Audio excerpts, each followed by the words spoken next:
Because we're going to get started here.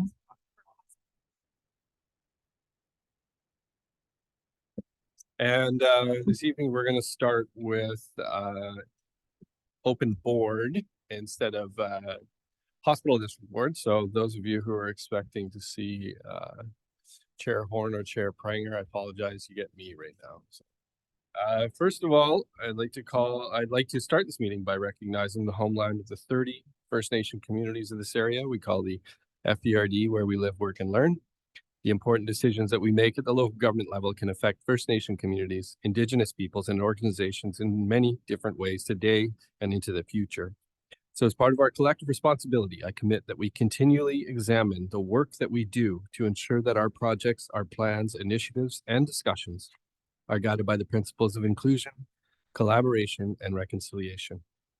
With that in mind, I'd like to call the April 25th, 2024 meeting of the Fraser Valley Regional District Board of Directors. Ms. Kinnaman, the first item. Looking for approval of the agenda, and late items. Thank you. And a couple of small changes, directors. We're going to move item 4.1 and item 8.1 to the end of the agenda. We've got a little bit of a delay from our auditor, so hopefully this buys him some time. But with that, approval of the agenda. So moved by Director Horn-Facio and seconded by Director Gibson. All in favor? Opposed, if any? The item carries. Next item. 5.1 is the draft Fraser Valley Regional District Board meeting minutes of March 21st, 2024. Thank you. It's moved by Director Clute, seconded by Director Reed. Discussion, changes, errors, or omissions in the minutes. Being none, all in favor. Opposed, if any? The item carries. Next item. Items 6.1 through 6.3 are committee minutes for information and matters arising. Questions on any of the information items? Don't see any. Next item. 7.1 is the electoral area director attendance at Keeping It Rural Conference, May 21st to 23rd, 2024. Thank you. Mover and a seconder for that. It's moved by Director Clute, seconded by Director Dickey. Comments or questions? I would just thank Directors McElhonick and Johnson for committing some of their time to attend this conference. I think it's going to be great to have representation from the regional district there. So appreciate you. I know how busy both your schedules are. Thank you for attending on our behalf. All in favor? Opposed, if any? Item carries. Next item. 7.2 is automatic vehicle location technology policy. Okay, is mover and a seconder is moved by Director Siemens, seconded by Director Adamo. Discussion? Seeing none. Oh, sorry, Director Davidson. Thank you, Chair. So reading the staff report, it refers to how safety has been addressed. It's pretty common for organizations with fleets to have some kind of automatic vehicle location system happening. I noticed that the policy that's up for abolishment refers to other reasons such as dispatch, asset management, and workforce productivity as reasons for having the devices in the first place. I was wondering if staff could speak to those other items and what the intent is, or the perceived lack of need for looking after those things. Ms. Kinnaman? Sure, through the chair to Director Davidson. My understanding is that this technology hasn't been with our fleet for quite a number of years. This is really a very old policy. We don't have a lot of staff that are still here from the days when this technology was in the fleet. My understanding was that it was used at one point in time to assist in the calculation of the efficiency of the vehicles when it came to considering electric vehicles for the fleet and doing some tracking around that. But beyond that, we have only been able to pull old files that reference those items. But I would say I've been at this organization for 10 years and we have not had that technology the entire time I've been here. So if I may, Chair? Yeah, go ahead. So we're talking about getting rid of a policy, though, and the policy speaks to dispatch, asset management, workforce productivity as well. So I guess I'm just trying to understand, is there no need for monitoring these things, or just while I get the technology may be old and unused, nonetheless, there's a policy presumably approved by a previous board with some expectation that things would be happening Ms. to. Kinnaman? Through the chair to Director Davidson, I might also suggest that there are some privacy concerns and implications with having this kind of technology on fleet vehicles. If you'd like to send this back to staff and we could have a closed conversation, I'd be happy to do that. Sure, I'll move that it be referred back to staff for further examination. Seconder on referral. Seconded by Director Lowen. Okay, on the question on referral, all in favor? Opposed? And referral motion is defeated. Back to the motion. Other comments or questions? Director Horn, go ahead. I asked the same questions of staff in preparation for the meeting, and essentially what I came to understand is that those needs are being addressed through other procedural approaches, and that the technology is no longer even available, and so it's basically house cleaning, is my understanding. So I'll support it. Okay, other questions, other comments? Just check for first time Director Davidson, then I'll go back to you. I don't see any. Go ahead, Director Davidson. Just to add, it's my understanding that this kind of technology is pretty common practice in any organization that manages fleets. So I'm struggling with supporting the motion as is. Thank you. Okay, thank you. I just have a question, Ms. Kinnaman. Have staff contemplated the cost to upgrade and allocate the new technology to these to the vehicles if we were to keep the policy in place and start to upgrade or utilize it, get our technology to the place where it would be required, and then further to that, because a lot of those vehicles, those fleet vehicles, would be used, I guess, exclusively for the delivery of services utilized, I guess, in the electoral areas and not as much the regional services. Maybe that's an assumption, but how would you contemplate breaking those costs down? Thank you, Chair Lem. First, no, staff have not looked into the cost of re-implementing this technology. In terms of staff safety, we have other technology and devices that we're using to ensure that staff are safe when they're traveling into areas that are challenging and they're working alone. So it might be a bit of a duplication in terms of that aspect. And as I said, this is a bit of a dead policy because there hasn't been the technology in place for at least 10 years. So there would have been no impetus for us to do that investigation. If the board would like to make that kind of an investment into its fleet, we could certainly do that. We could look into that. But at this point in time, I don't think that there's just really nothing that would be required here that would be like an added benefit. Okay. See, Director Dickey has a question. Yeah, thank you, Mr. Chair. I'm trying to remember back to when this technology was brought into the regional district. As I remember, it was a safety issue for staff that we needed to have an understanding of where they were with their vehicles. And today we have so many other forms of technology that replaces that. I think there's a good argument to dispatch with this old technology. Thank you. Okay, other questions or comments? Director Siemens, go ahead. Thank you. I concur with staff's recommendation, and I guess my primary concern was safety when people are working alone, and I know that there's other technologies that we use for that. As far as efficiency of the fleet and fuel efficiency and those types of things, there's other technologies.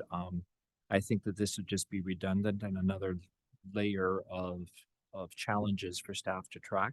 So I concur with with staff's recommendation, and I think if we're concerned about the efficiency of the fleet, I think as technology improves, I think some of the fuel efficiency and the hybrids, and I will leave that to staff to determine, because they'll know what vehicles are better suited for different areas.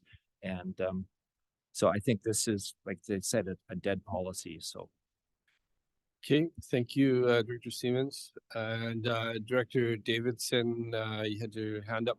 Go ahead. Yeah, I would thank you, Chair. I would just observe that the motion and the policy as written is not about the technology. It's about the intended use of this kind of technology. So without this policy, there's basically no reason to get any replacement technology as far as I'm understanding the intent right now. For example, under workforce productivity, it says the data collected may also be used to investigate offenses involving third parties, such as when a vehicle or asset is stolen. So the benefits of this kind of technology, and maybe that's where my hang up is on the specific technology versus the type of technology. Again, I'll just say that this type of technology is kind of pretty much standard for organizations that manage fleets. So if, to Ms. Kinnaman's point about referring it to the board for implementing this kind of technology, my question back to staff might be, is it considered best practices to not have this kind of technology? I won't go there. I think the board intent is pretty clear, but anyway, thank you. Thank you, Director Davidson. Don't see any other hands up, so I'll call the question. All in favor? Opposed, if any? The item carries. Next item. 8.2 is the 2023 grant financial accountability reporting. Okay, this is information items. Any questions on any of the items before you? Grant items? Don't see any. Next item. 8.3 is financial plan 2024 to 2028 amendment for April. Thank you. Mover and a seconder. It's moved by Director Dixon, second by Director Johnson. Discussion. Hearing none. All in favor? Opposed, if any? Item carries. Next item. 8.4 is the 2024 grant and aid request for the Cultus Lake Stewardship Society in Electoral Area H. Thank you. It's moved by Director Dixon, seconded by Director Adamo. Discussion. Hearing none. All in favor? Opposed, if any? Item carries. Next item.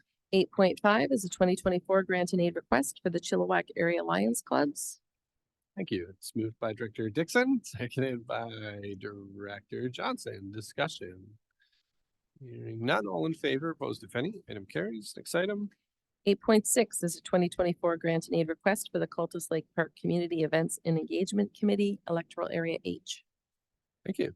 Also moved by Director Dixon, seconded by Director Johnson. Christmas coming early in Electoral Area H. All in favor? Opposed, if any? Item carries. Next item. 9.1 is the Fraser Valley Regional District Zoning Amendment Bylaw number 1723 to implement cannabis regulations.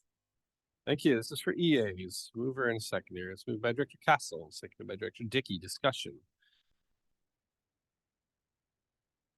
Won't see any. I'll call the question. All in favor? Opposed, if any? Item carries. Next item. 9.2 is the Fraser Valley Regional District Regional Growth Strategy Bylaw number 1706.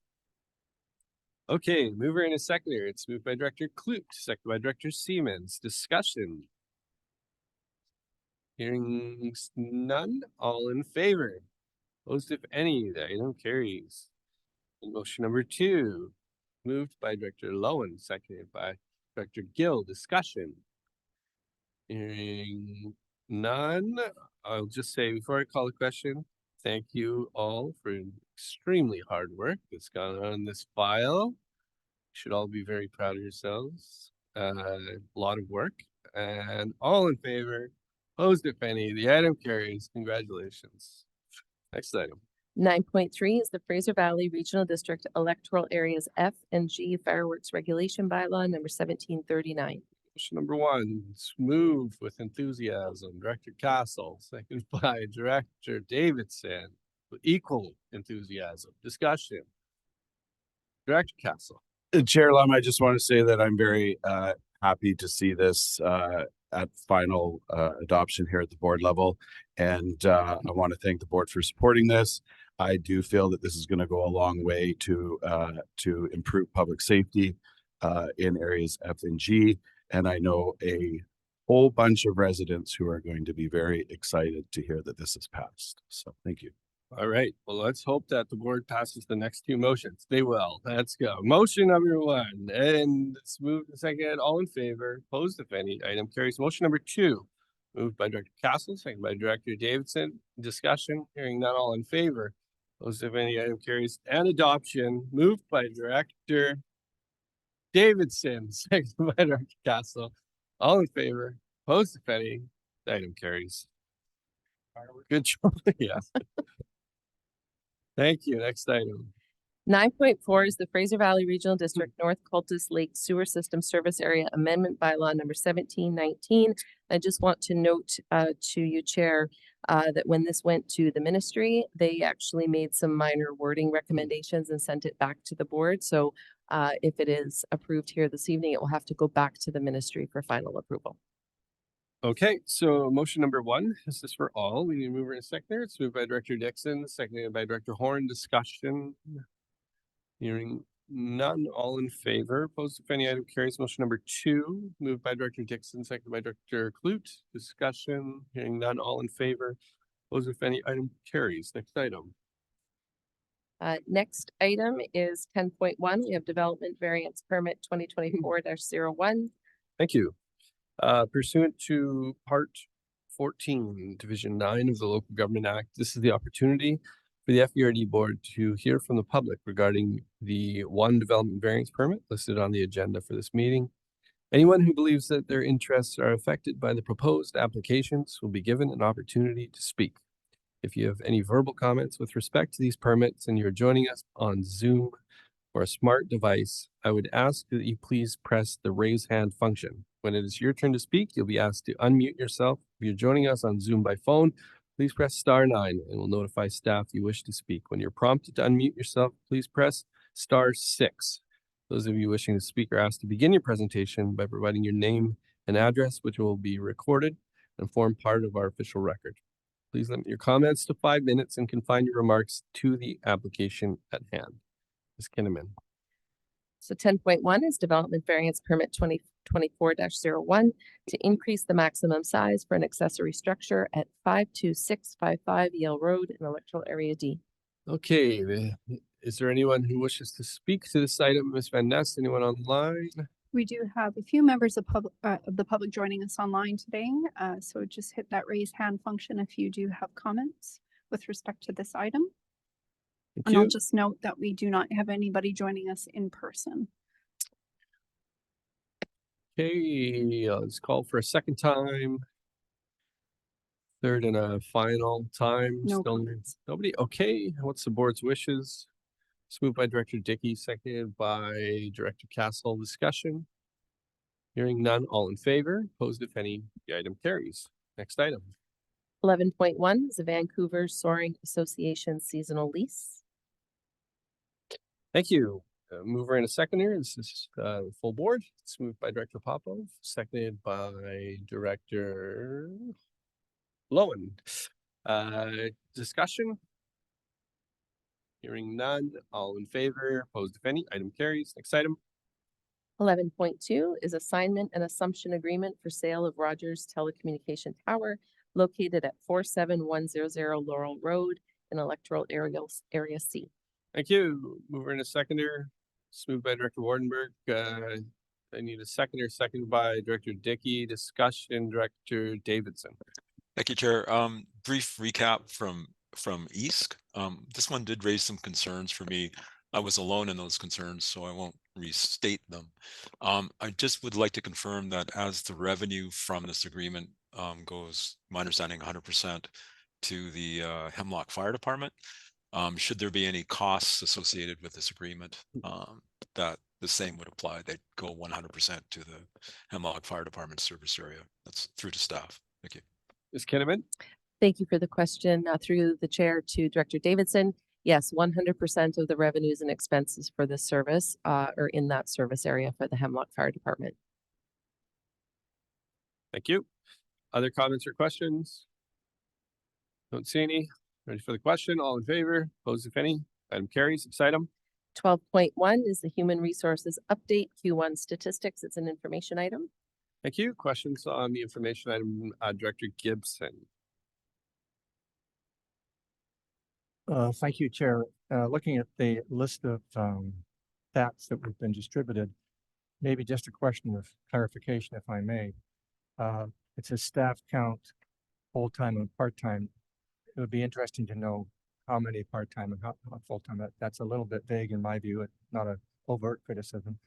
The other thing is staff count. It has casual. And I guess my question is, what's the difference between part-time and casual? That maybe could be defined with a bit more detail. So I guess just the information. The other question I have is on firefighters. My understanding is that we have a few full-time people, like people in charge. Maybe I'm incorrect. But my understanding is we have a few firefighters that are full-time on the payroll, where the balance are all paid on call. So those are my two brief questions. I'd appreciate the elaboration. Thank you, Mr. Okay, let's recap. So Sure. you got them got them, I full-time, think. part-time? Yep, Great. give me a shot at it and we'll see where we land. So through the chair to Director Gibson, the vast majority of the staff count full-time and part-time would be full-time. We do have a number of part-time employees up in Hope. So that would comprise the recreation center type employees. I think that it would be maybe 110, 115 full-time, something in that nature. But certainly I can follow up and get the specifics for you. In terms of casual, those are not part-time staff. Those are folks that are on a roster so that in the event that they are needed, they would be called into duty, as it were. So they don't qualify as part-time necessarily. They're in a separate category, and that's negotiated through the union.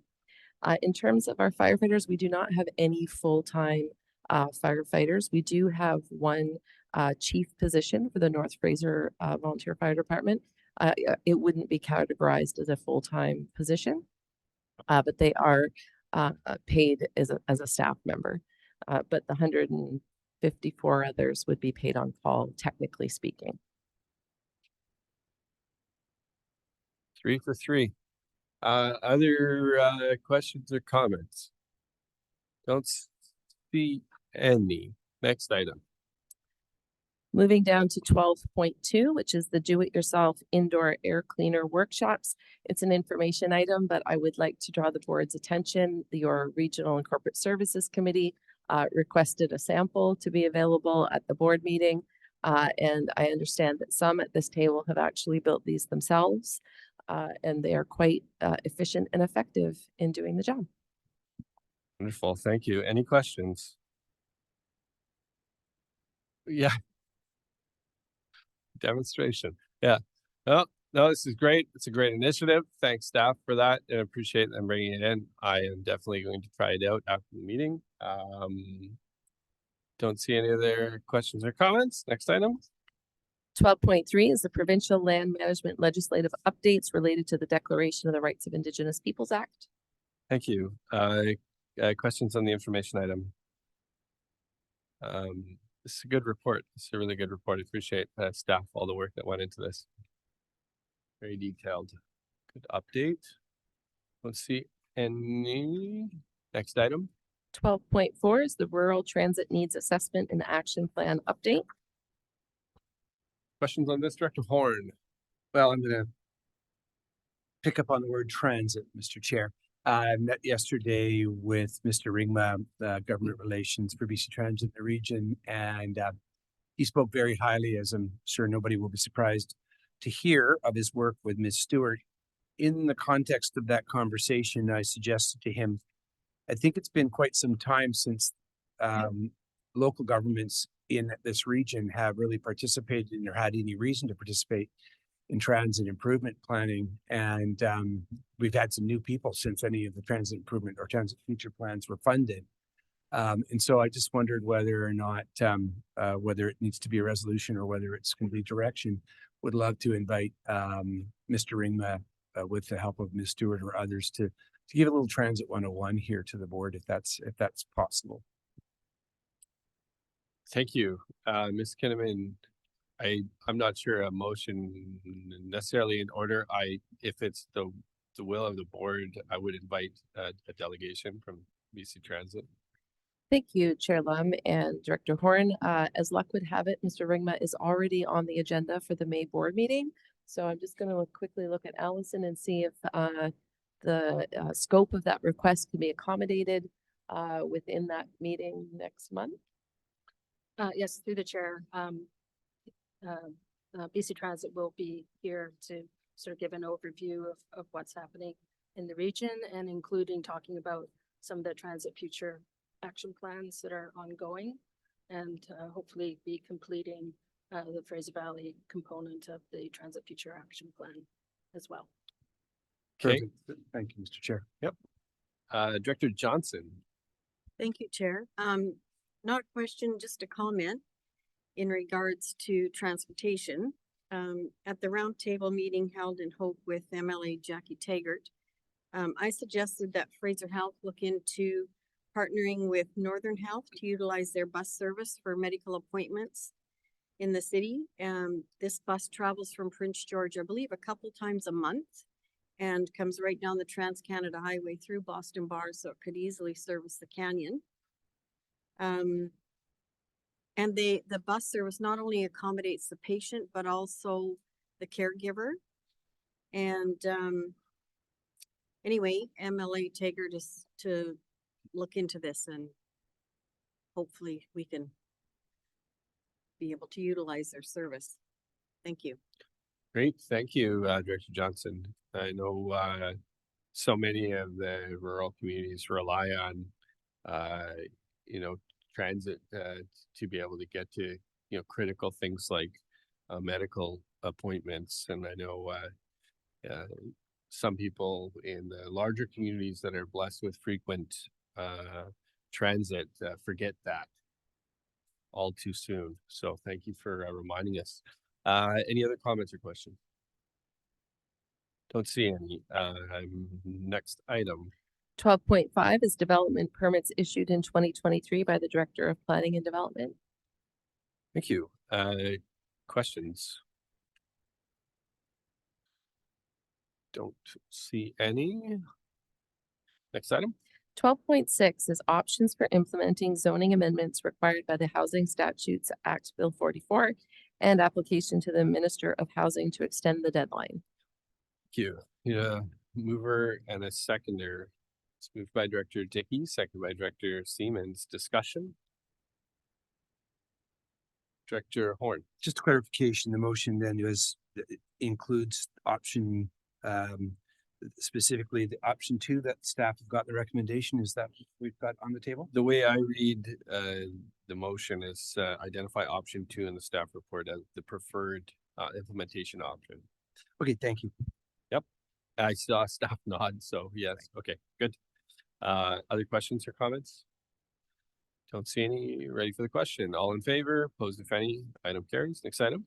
12.7 is the electoral area planning work plan priorities. Thank you. Questions? Information item. As usual, very full work plan. Next item. 12.8 is letter from Jeff Waitman, BC Ministry of Agriculture and Food, regarding a presentation on land use planning for agriculture. Hey, it's moved by Director Horn, seconded by Director Siemens. Discussion. Seeing none. All in favor? Opposed if any? Item carries. Next item. 12.9 is the UBCM Excellence in Governance Award application. Thank you. It's moved by Director Clute, seconded by Director Popov. Discussion, comments, questions? Let's see. We'll cross our fingers. Certainly worthy of an award in my mind. Lots of good work there. Be nice to see recognition of that at the UBCM level. Okay. All in favor? Opposed if any? Item carries. Next item. 12.10 is building bylaw and BC building code contraventions at 3640 Vance Road in electoral area H. Thank you. Mover and a second. It's moved by Director Dixon, seconded by Director Popov, discussion. Hearing none, all in favor, opposed if any, item carries. Next item. 12.11 is bylaw building code contraventions at 10979 Farms Road in electoral area F. It's Move moved Davidson. by Director Davidson, seconded by Director Horn, discussion. Hearing none, all in favor, opposed if any, item carries. Next item. 12.12 is temporary change to liquor licensing at Sasquatch Inn in electoral area C. It's moved by Director Wardenberg, seconded by Director Castle, discussion. Seeing none, all in favor, opposed if any, item carries. Next item. 12.13 is Crownland tenure referral for South Anderson Mountain Resort in electoral area B. And I would just note, Chair, that we have received a number of comments on this item. There is no public hearing or public input process for this referral application from the province. And if there is an opportunity for public engagement, that would be driven by the province of British Columbia.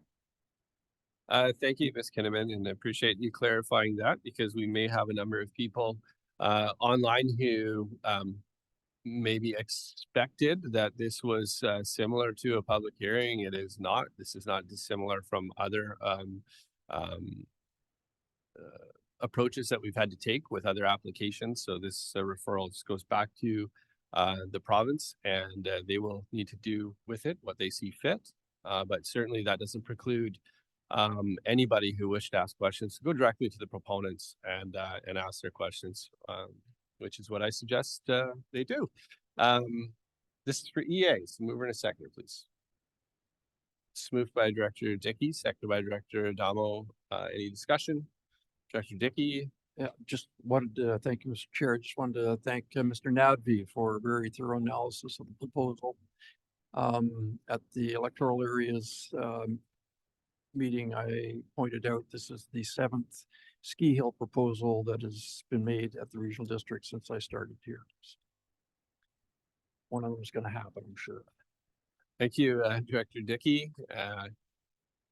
I thank my lucky stars that decision lies squarely with the province of British Columbia and their Resort Mountain branch, and a lot of the work that they have to do to evaluate all these. Certainly, that's a lot of work that I don't wish upon this staff, but on theirs. So good luck to them. Any other comments or questions? Seeing none, all in favor? Opposed if any, item carries. Next item. 12.14 is the Agricultural Land Commission application for a non-farm use in the Agricultural Land Reserve at 8309 Thompson Road in electoral area G. Thank you. It's moved by Director Castle, seconded by Director Wardenberg. Discussion. Hearing none, all in favor, opposed if any, item carries. Next item. 12.15 is special event permit for the 2024 Run for Water Trail Race on Sumas Mountain. Thank you. It's moved by Director Gibson, seconded by Director Castle. Discussion. Director Gibson. Yeah, this is a cause I have some familiarity with, and I encourage all board members to support this. The revenue raised by these races and others under the nomenclature of Run for Water is to raise money to build wells in Ethiopia, Africa. And I've had the privilege of going to this country. And wells, as we know, water is life. And these wells are a sustenance to the people who are desperate for water there. So in supporting this, you're supporting a very important cause. And thank you for that. Thank you. Director Horn, you have a comment? Thank you. I have had occasion to learn a great deal about the special event permitting process through other work I do. And one of the things I learned is that there is a limit on the price that not-for-profit organizations can charge for alcohol in these events. And it's meant so that they come out cost neutral. However, if a body such as this was to declare this an event of municipal significance and include that in their correspondence back to the applicant, they would be able to charge whatever they felt was reasonable and turn their beer garden into a fundraiser. Really, at the end of the day, at $5 per drink, they're not making much money unless we do that.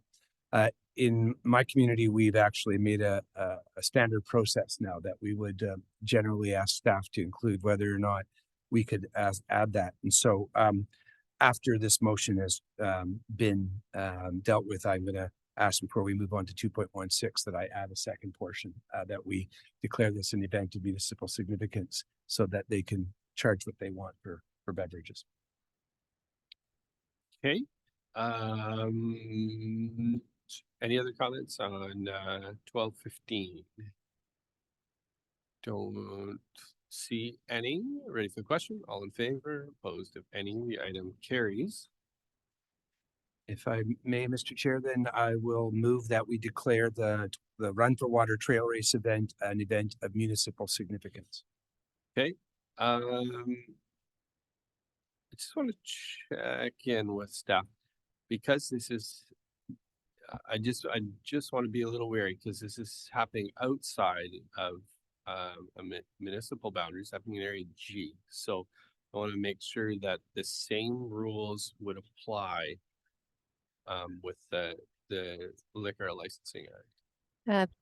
Chair Lem, the corporate officer has advised me that we actually have a standing resolution of this body that declares that we will not do proclamations of that nature. So I might recommend that you would send this to staff for further study. I'm not sure how this would Okay, play out. So at this point, there wasn't a seconder on the item. So it would. Yeah, to be clear on the motion, it wasn't for a proclamation. It was for a declaration of municipal significance. I'm fine, and I think it's also something that Abbotsford could undertake to do because it obviously happens in their borders. I'm quite happy to just withdraw the motion for now, but I think that it's a good idea for us to look at that when we have one of these come again. And if I'd have thought about it ahead of time, I would have advised staff advance so we had some time for research. So I apologize for that. No, I think we understand the intent, and I think it probably be looked favorably by the organizers. But yeah, maybe we'll just have staff have a look and do a little bit of research on that first. We're on 12:16, Ms. Kinnaman. Thank you. So moving to 12:16, we have the DeRoche Digital Community Sign Policy and Procedure. Thank you. It's moved by Director Castle, seconded by Director Shahal. Discussion? Don't see any. I'll call the question. All in favor? Opposed, if any? Item carries. Next item. 12.17 is letter to the Minister of Housing. Thank you. Mover and a seconder on this one is moved by Director Johnson, seconded by Director Smith. Discussion? Director Horn, go ahead. Thank you. I think it came up at RACS that there are a number of instances where municipalities really want to see an improvement in BC housing processes that, in a nutshell, could be called common sense or readiness. And so I'll be supporting this. In our recent circumstance, we've had, I would say, some reason to be optimistic, and we'll see whether or not it's productive. But as I've said to our local MLAs, I think it would be a timely thing for us to ask that the evaluation process be reviewed and that we have multiple representatives from this board speak to the Minister of Housing with that in mind. Thank you, Director Horn. Other comments or questions from board directors? Hearing none, ready for the question. All in favor? Opposed, if any? The item carries. Next item. Item 14.1 through item 14.4 are items for information and correspondence. Happy to separate any of those items. Questions on any of the correspondence items? Don't see any. Next item. I think at this time, Chair, then we Just can circle back to item 4.1. Delegation. Perfect. Yes, which is our delegation. Thank you. And Mr. Reed, right on time. You're up.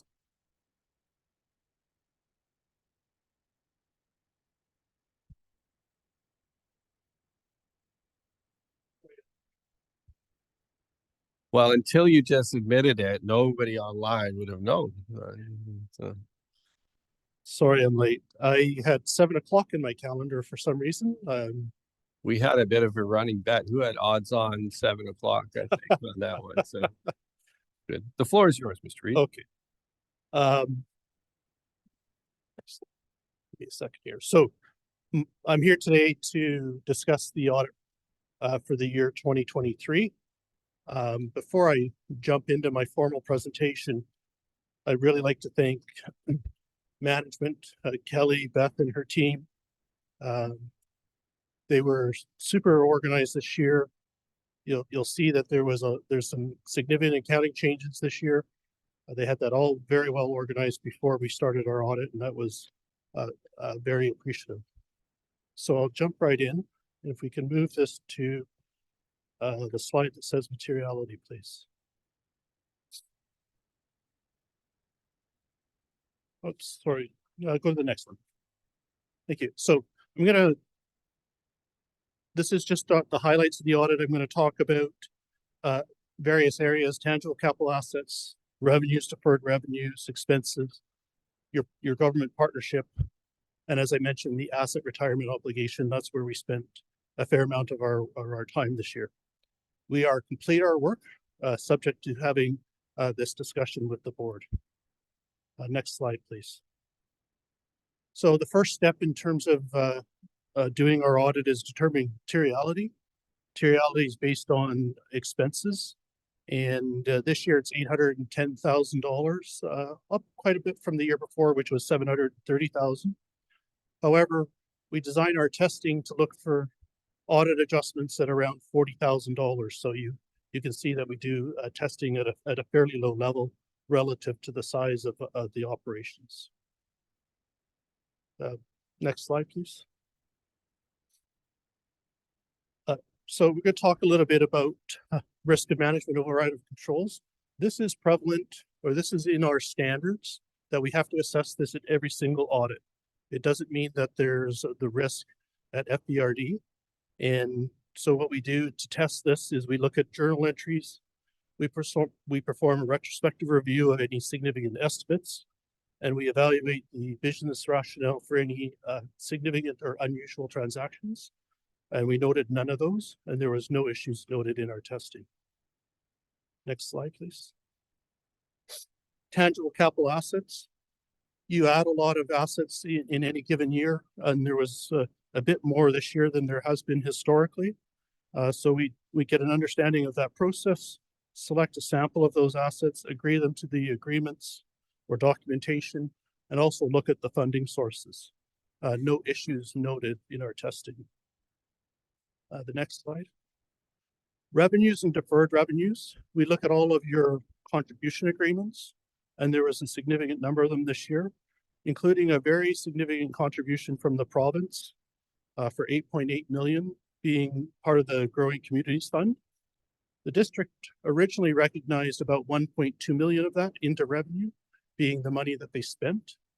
However, the agreement is so wide open, and there's really no stipulations in that agreement that we have concluded for all municipalities in BC and regional districts that the rest of the unspent funds should also come into revenue. Now they come into revenue, but they are restricted in a reserve fund. So that adjustment was $7.5 million and added to the revenue. Other than that, there were no issues noted in our testing. Next slide, please.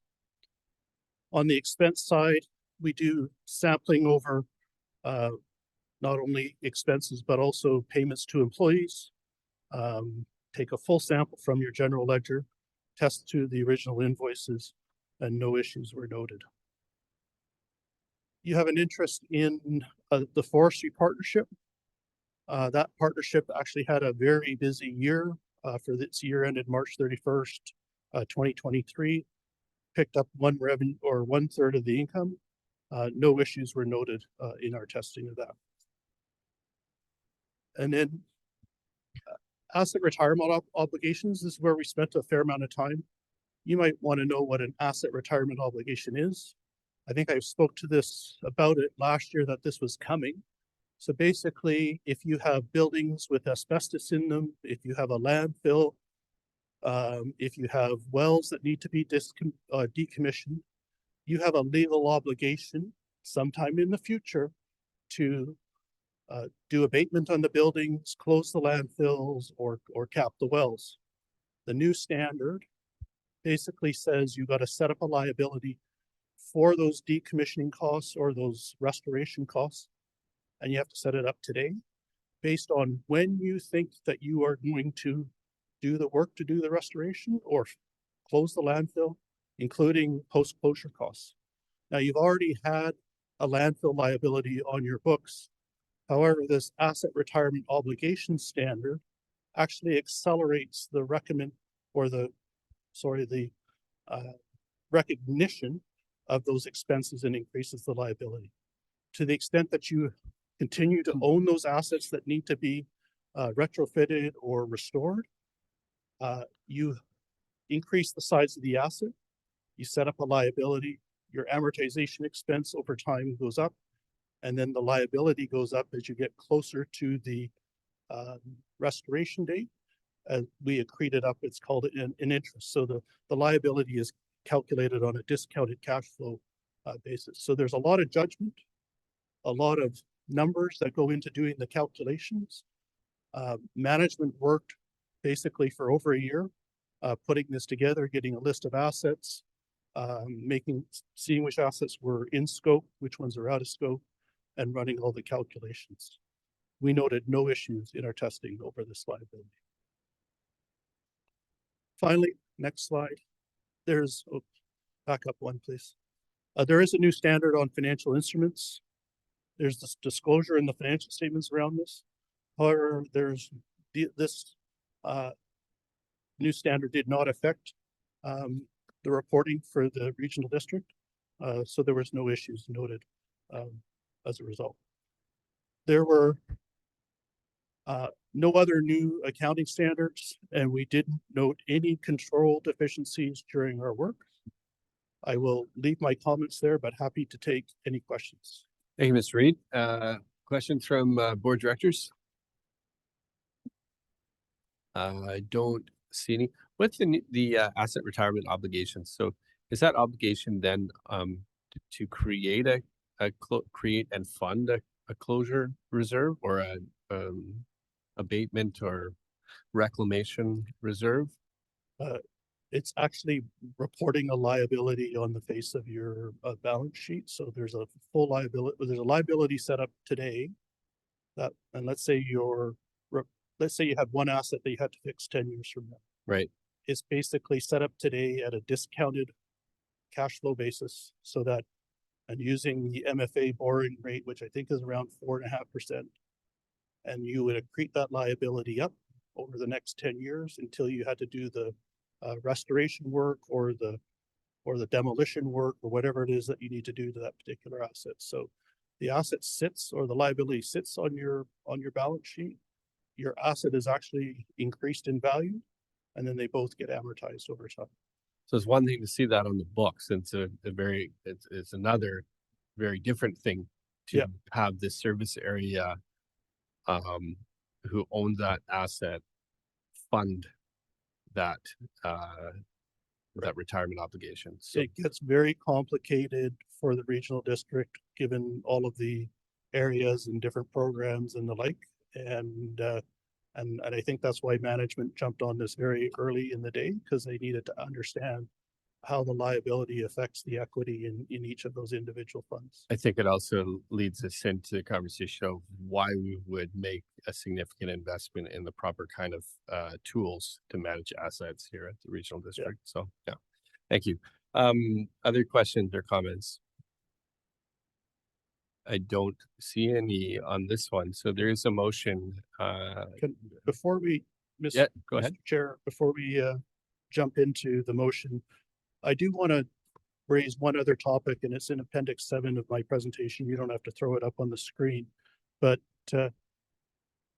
some of you may have heard lots of conversation around the new Canada forced labor legislation. We do. I think we actually have that on as a separate item right after this for discussion. If you're okay with having that discussion when we have it, I mean, it's here and there to me. We could talk about it now. We can pass this and move to item 8.1.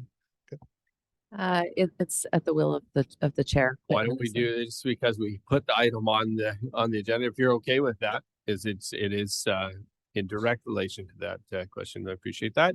So I'll get a mover and a seconder on the audited financials. Moved by Director Palco, seconded by Director Dickey.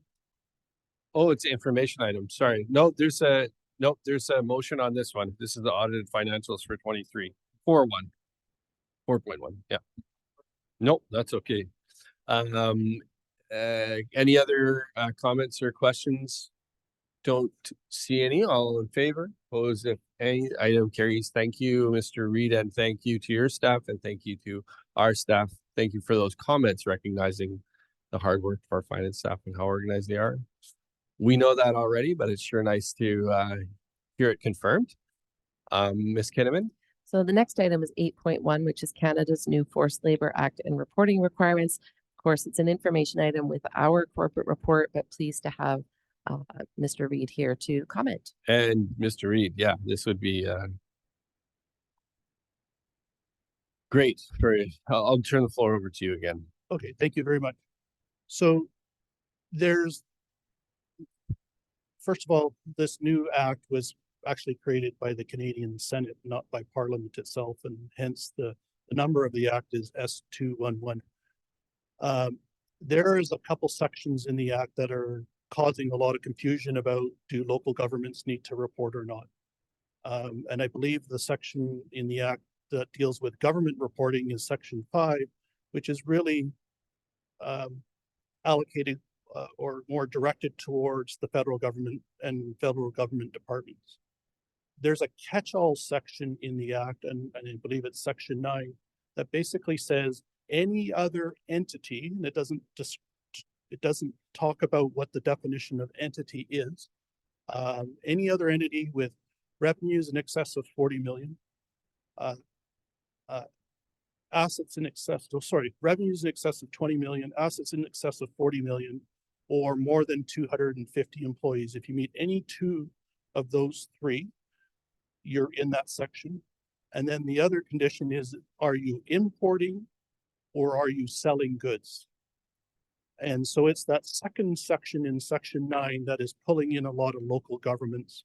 And we're having these discussions with management at local governments that there is actually a reporting requirement. And that reporting requirement is just to basically say what you're doing about your import policies, your sale policies to deal with child labor.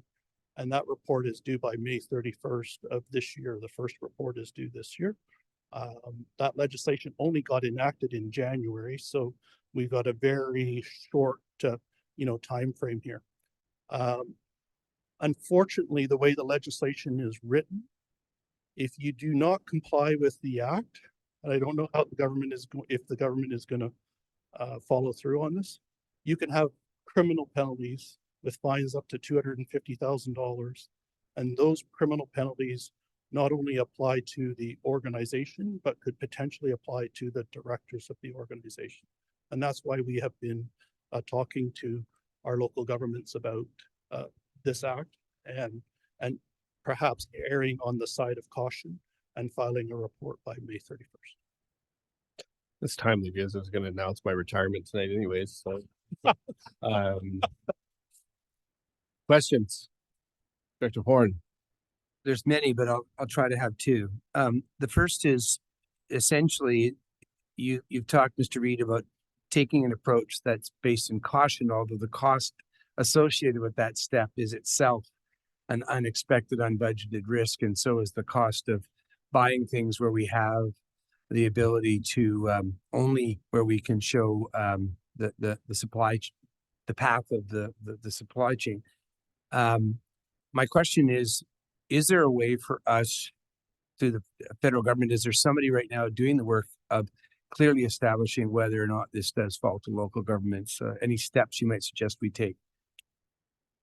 So I'm relying heavily on an in-house lawyer in KPMG. She's actually one of my partners, and she is giving me all of the background on this. She has told me that KPMG, all other major law firms across the country, have asked the government for clarification around the legislation. And when the government replies, it's less clear than it was just based on reading the legislation. The government, federal government is not helping in this particular area. Your imports might be very limited, but it could include things like any of your supplies for construction projects. It could include, things like even like computers and office stuff, even though, most of it might come from the US or some other places that are not very high risk. There's still the risk of facing a criminal penalty at the end of the day if the government deems that you should have reported and you didn't report. Thank you. Given that there's legal questions, I'll raise this at a time where legal things are, I'll raise a question from that when that's appropriate. However, my second question is on the definition of an import. Maybe you don't know the answer. Maybe that's the crux of this. It's strange to me, if I understand what you're saying, it's very unlikely, as far as I know, that we would be directly purchasing from somebody internationally, that we would likely be purchasing from a middle organization or middleman, so to speak, that is Canadian. Is there any reason to suggest that if we were, for example, to buy from a local supplier here when it came to building materials that had then gotten them from offshore, that we would be held responsible for that if we weren't the original importer? No, I believe the rules apply to the direct import, but it could be small things. It could be parts for equipment that the district owns, the regional district owns. I don't know. I don't know what you import. Of course, if you're buying it from somebody in Canada and they're importing, it's the onus is on them. But it's there might be things that you might be buying directly from outside the country. Thank you. I'll raise those questions later then. Thank you. Director, you're good, Director Dickey? Okay, other questions, comments? Don't see any. Okay. Thank you, Mr. Reid. Ms. Kinnaman? I'm moving back to item 16, which is reports by board directors. Okay, directors, it'd be your opportunity. Director Smith, go ahead. Hi, yeah, just want to bring up about Earth Day we had, and that this was the first time in Hope that we've actually had areas A and B joined together with us, which was very nice. Excellent turnout, and we did get a lot of stuff from the areas brought into the area to clean up. So I think we made an impact on Earth Day, and they both attended, and that made a great day for everybody. And quite a few people showed up and cleaned up around town. And so just want to make recognition to everybody working together. Thank you. Thank you, Director Smith. Other reports from board directors. Director Adamo, go ahead. Thanks very much. Just a little bit of echoing Director Smith. I wanted to thank him for the invite, and Director Johnson and her husband for participating as well on Earth Day. It was very well attended, and Director Smith has a real great way of attracting a lot of volunteers from the community. So it was really nice to see them all out there first thing in the morning and throughout the entire day. Of course, he did feed them, which was also helpful because it was a great day out there. I also attended something along with Director Smith and Director Johnson, a roundtable that we were invited to with MLAs Bond and Taggart, and it included a number of people in the healthcare industry, from the RCMP to the direct access people that are all over, and along with our First Nations team. And it was a really interesting roundtable that came up. And one of the big things that was mentioned that we're going to be following up on with everyone, as Director Johnson mentioned, was the transportation issue. So I look forward to our May meeting with our transportation representative to answer some questions on that. And then we also had an opportunity, Director Johnson and I, to attend the historical start work gathering for the Alexander Bridge that was built in 1926. So that was a really special day and a great tourist attraction. And if you've never had an opportunity to be there or to go over that bridge, you won't be doing it anytime soon. But it was great for us to be able to go out there ahead of time with the team and to find out what the work plan is and how all the grants have come together and the 3 different levels of government for that. So it'll be something really to look forward to for our tourism sector and our residents from throughout the entire region in the next couple of years. So thanks very much to everyone that participated in those. Thank you, Director Donald. Other reports from board directors? Once, twice. Don't see any. Just Yes, I'll just, Ms. Kinnaman, I know that we had a staff recognition event for some of our long tenured staff, and I won't mention them by name because I know they probably don't want to be singled out. But I understand we do have one staff member who's, is it 35 years? 35 years working in Okay. Hope. Can I single that person out? What's that? Can I single that person out? Or I do you think think you'd be he's okay with- watching? I Is think he you'd be okay? okay Is it our Iceman Todd? Is that who it is? Okay. So I know Director Adamo knows Iceman Todd, and I know Director Smith as well. So if you're watching, I just want to appreciate that 35 years. That's pretty amazing. So appreciate that, and I also appreciate all of the other long tenured employees who I won't mention by name, but probably sitting in the audience here. Thank you very much for your service. Thank you for your subtlety. We move down to public question period for items relevant to the agenda. We have no members of the public joining us here in person in the boardroom, but we will turn things over to our corporate officer, Jamie Van Ness. Ms. Van Ness? Thank you. We do have a few members of the public joining us by Zoom tonight. This is your opportunity to ask a question relevant to the agenda. If you want to just hit the raise hand function, or for those joining us by phone, they can just hit *9. So we'll just maybe give everybody a second here. Sure. And it doesn't look like anybody has any questions, so we can move on to the next item. Thank you. Next item. We will now recess and move over to the hospital district meeting. Thank you. And we don't need a motion to recess. Nope. Okay, we'll get set up for a hospital district. You ready? Thank you. This evening, Director Pranger, Chair Pranger is unable to attend for technical reasons, so I'll be acting as chair this evening, and I'll begin with the land acknowledgement. I'd like to start this meeting by recognizing that the area we call the Fraser Valley Regional Hospital District, where we are all gathered today, is the homeland of 30 different First Nations communities. Actions and decisions made by governments in the past have left many Indigenous communities untrusting of the Canadian healthcare system. It is our collective responsibility to keep this at the forefront of our minds as we make decisions, since the decisions we make have a direct impact on the physical and mental well-being of all community members, Indigenous and non-Indigenous. And with that in mind, I'd like to call this open meeting of the Hospital District for April 25th to order.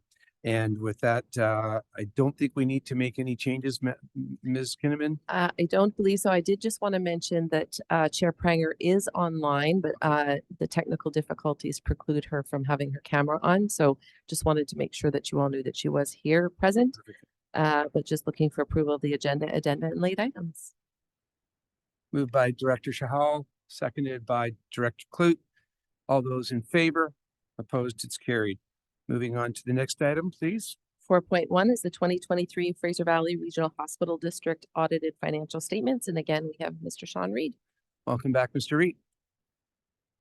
Thank you.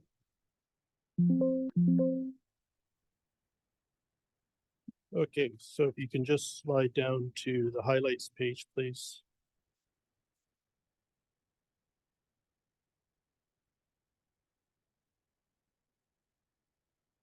So we're for the hospital district, we are complete our work, subject to having this discussion. For the hospital district, we focused our work on revenues, expenses, and the new accounting standard for financial instruments. Next page, please. So we didn't identify any misstatements that needed to be corrected. There are no misstatements that are uncorrected, and there are no new selections of accounting policies. And we didn't identify any control deficiencies. Next slide, please. Materiality for the hospital district is 370,000 this year compared to 350,000 the year before. Again, it's based on revenues at about 2.4% of revenues, and our posting threshold, which we're designing our audit work towards, is $18,500. Next slide, please. Again, we have to look at the risk of management override of controls. We do the standard work around test of journal entries and looking at any significant estimates, and no issues noted in this area. In terms of revenues, the revenues are actually in, next slide, please. revenues for the hospital district are very easy for us to audit. It's primarily the requisitions from the municipalities, as well as performing feasibility calculations over the investment income and getting confirmations for those investments. Again, no issues noted in our testing. From the expense side, really there's only a few expenses, with the majority of those expenses being the administration fee that's paid to Fraser Valley Regional District, and we just agree that that payment is reported on both sides. No issues noted in our testing. And then as the new accounting standards this year is financial instruments. While the regional hospital district owns some land, it doesn't have any potential exposure to asbestos or anything that would require an accounting retirement obligation. So we just looked at the accounting standard over financial instruments. And again, no impact on the presentation for the regional hospital district. So I'll leave it there. Happy to take any questions. Thank you. Any questions for Mr. Reid? Seeing none, there is a recommended motion from staff. Mr. Reid, we have a mover, Director Popoff, seconded by Director Gill. Comments or questions? Seeing none. All those in favor? Opposed? It's carried unanimously. Thank you. Next item, please. 5.1 is the draft Fraser Valley Regional Hospital District Board meeting minutes of March 21st, 2024. Do I have a mover for, thank you, Director Smith, Director Lum seconds. Comments or questions arising from the minutes or corrections to the minutes? Seeing none. All those in favor? Opposed? It's carried. And next item, please. Looking at reports from board directors. Any directors with any reports related to the hospital district? Seeing none. Next item, please. Next item is public question period for items relevant to the agenda. We have no members of the public joining us in person in the boardroom, but we'll just ask our corporate officer, Jamie Van Ness. Thank you. So just checking in with our online viewers to see if there's any questions relevant to the Fraser Valley Regional Hospital District agenda. And to just hit the raise hand function if you have a question, or *9 if you're joining us by phone. And it does not appear we have any questions. We can move on. Thank you. Next item, please, Ms. Kinnaman. Looking for a resolution to close the meeting. Moved by Director Dixon, seconded by Director, who do I have? Director Lum. All those in favor? Opposed? It's carried unanimously, and we are in closed. we're closed. Thank you. So.